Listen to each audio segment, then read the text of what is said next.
ഇന്ന് വൃശ്ചികം 1 വൃശ്ചികപ്പുലരിയുടെ കുളിരുമായി വീണ്ടും ഒരു മണ്ഡലകാലം തുടങ്ങുകയാണ്. കഠിനവ്രതത്തിൻ്റെയും പൂർണ്ണ സമർപ്പണത്തിൻ്റെയും പ്രതീകമാണ് ശബരിമല തീർത്ഥാടനം. ഇനി എല്ലാ വഴികളും ശബരിമലയിലേക്ക്, പുണ്യപാപച്ചുമടുമായി ശബരീശൻ്റെ സന്നിധിയിലേക്ക് ആത്മീയത പകരുന്ന തീർത്ഥയാത്ര. ശരണം വിളിച്ച് സ്വാമി പാദം തേടി നീങ്ങുന്ന തീർത്ഥാടകരെയാണ് എവിടെയും കാണുന്നത്. കാരുണ്യത്തിൻ്റെ ഭഗവത് രൂപമാണ് അയ്യപ്പസ്വാമി. ഭട്ടബന്ധം പൂണ്ട് ചിന്മുദ്രയോടെ വിളങ്ങുന്ന അയ്യപ്പസ്വാമി ഭക്തലക്ഷങ്ങൾക്ക് അഭയവരദനാണ്. വിളിച്ചാൽ വിളിപ്പുറത്തെത്തുന്ന ദേവൻ. അതിനാലാണ് ഓരോ വർഷവും ദർശനം തേടിയെത്തുന്ന ഭക്തരുടെ എണ്ണം 10 മടങ്ങ് വർദ്ധിക്കുന്നത്.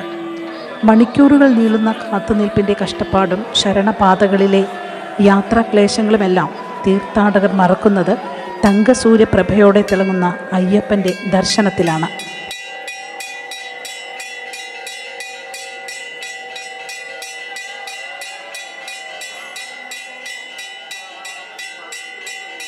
മണ്ഡലപൂജയ്ക്കായി ശബരിമല ശ്രീ ധർമ്മശാസ്ത്ര ക്ഷേത്ര നട തുറന്നു.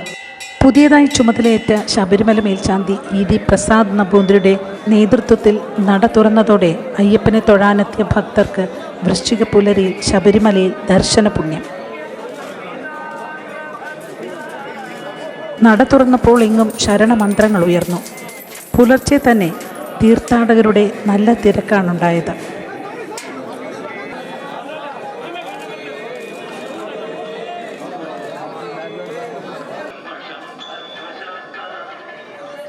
മൂന്ന് മണിക്ക് നട തുറന്നപ്പോൾ ദർശനത്തിനായി അയ്യപ്പന്മാരുടെ നീണ്ട നിര വലിയ നടപ്പന്തലിലും സോപാനത്തും ഇടം പിടിച്ചിരുന്നു. നട തുറന്നതിന് ശേഷം നിർമ്മാല്യാഭിഷേകം, ഗണപതി ഹോമം, നെയ്യഭിഷേകം എന്നിവയും നടന്നു. നട ഉച്ചയ്ക്ക് 1 മണിക്ക് അടയ്ക്കും.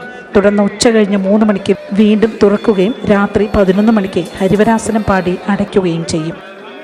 ഇത്തവണ മണ്ഡലപൂജ ഡിസംബർ 27-നാണ്. തങ്കയങ്കി ചാർത്തിയുള്ള ദീപാരാധന 26-ന് വൈകിട്ട് 6:30-നും. മണ്ഡലപൂജയ്ക്ക് ശേഷം 27-ന് രാത്രി 10-ന് നടയടയ്ക്കും. മകരവിളക്ക് തീർത്ഥാടനത്തിനായി ഡിസംബർ 30-ന് വൈകിട്ട് 5-ന് നട തുറക്കും. ഭക്തലക്ഷങ്ങൾ ദർശനം കൊതിക്കുന്ന മകരവിളക്ക് ജനുവരി 14-നാണ്. തീർത്ഥാടനത്തിന് സമാപനം കുറിച്ച് ജനുവരി 20-ന് നടയടയ്ക്കും. സന്നിധാനം, പമ്പ, നിലയ്ക്കൽ എന്നിവിടങ്ങളിൽ തീർത്ഥാടന ഒരുക്കങ്ങൾ നടന്നുകൊണ്ടിരിക്കുന്നു. സ്പെഷ്യൽ ഡ്യൂട്ടിക്കുള്ള പോലീസ് സേനാംഗങ്ങൾ എത്തിത്തുടങ്ങി. KSRTC പമ്പയിൽ ബസ് സ്റ്റേഷൻ തുറന്നു. വിവിധ ഡിപ്പോകളിൽ നിന്നുള്ള പമ്പയിലേക്കുള്ള സ്പെഷ്യൽ സർവീസും തുടങ്ങി. അങ്ങനെ വ്രതശുദ്ധിയുമായി വീണ്ടും ഒരു മണ്ഡലകാലം.